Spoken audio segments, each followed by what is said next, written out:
Hi everyone! In this video, we are going to walk you through the process of planting seeds indoors, also called seed starting. First, the seeds.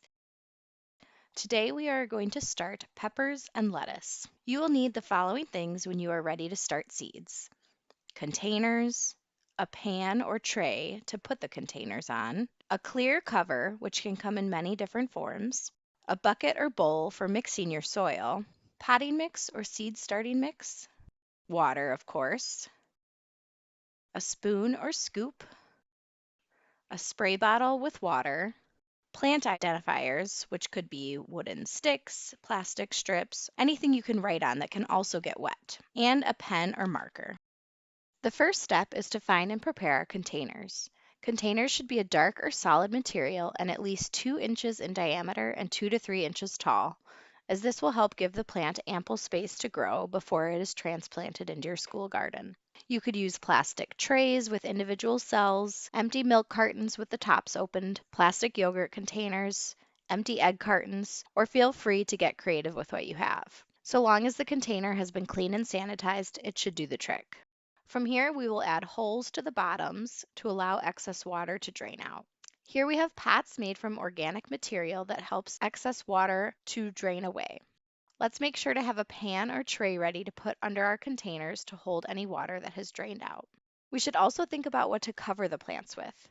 You could use plastic wrap, acetate sheets, plastic bags, or even glass if you have it available to you. There are clear covers made to fit over these growing trays. This cover does not need to be tight, loose is okay.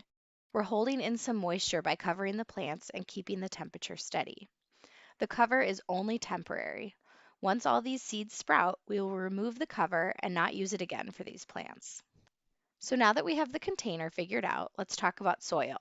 Seed starting mix or potting mix might just seem like expensive dirt, but it's not something you want to skip. Using dirt from outdoors can contain bacteria that's harmful to a sprout, seedling, or transplant. Seed starting mix or potting mix usually come in bags by the quart or cubic yard. It does not need to have fertilizer added to it, although sometimes it does, and that is usually okay for your seed starting. It can be labeled organic or not organic. Both are okay. Often potting mixes are made up of peat, moss, sand, humus, compost, vermiculite or perlite, and finely shredded natural materials like barks and woods that are sterilized. Get a bowl, bucket, or pan, add a quart of potting mix, and pour in a little bit of water. Stir it up. It actually takes the soil a few minutes to absorb and be able to hold water. The ideal would be non-softened, non-chlorinated water, but you may not have that at your school.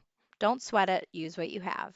Also helpful are a watering can and a spray bottle, not one that had chemicals in it though. Get enough water in there so that it starts to clump up a bit but is still crumbly. This is not an exact science. We do not have measurements. Too much water will show if you pick up a handful of soil and squeeze it lightly and water drips out. Then that's too much. Toss in a bit more potting mix. Okay, let's fill our containers. Using a scoop, spoon, or your hands, add potting soil to each container to the top, but not heaping. Give the container or the whole tray a tap on the counter just to settle the soil a bit.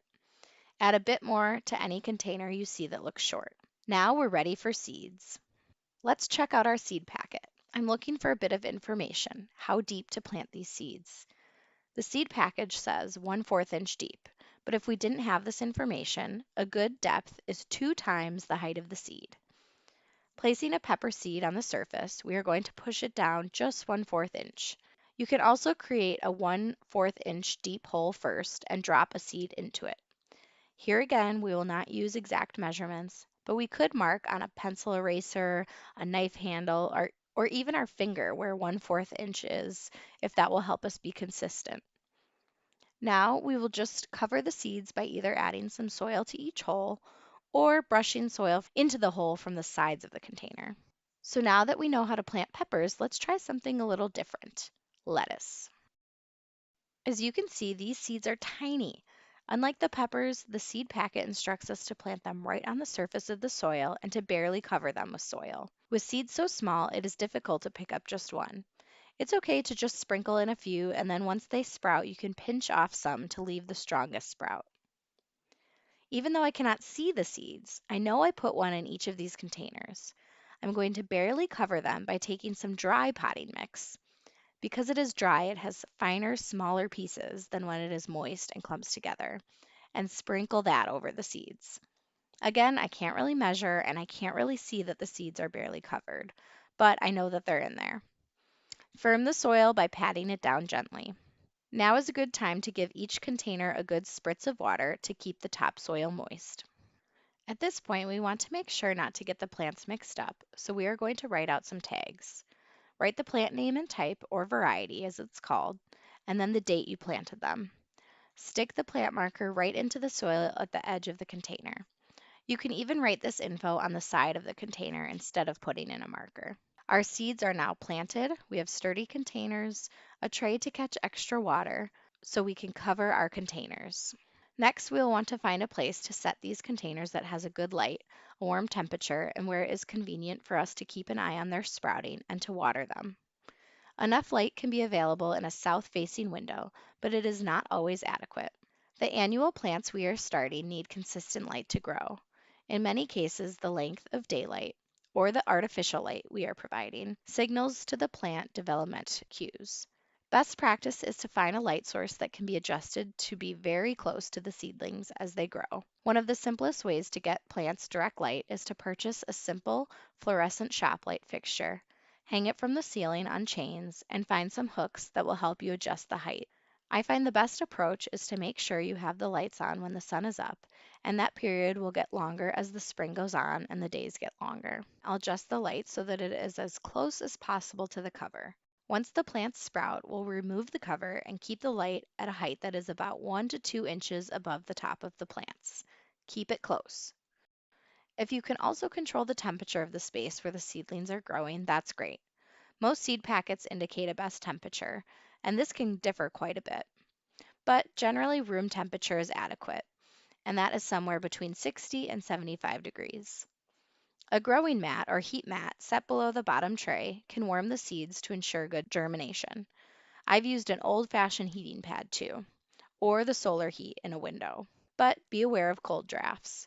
Now we have officially started seeds indoors. This is just the beginning of a very fun process of growing our own vegetables. Now we will wait for them to grow.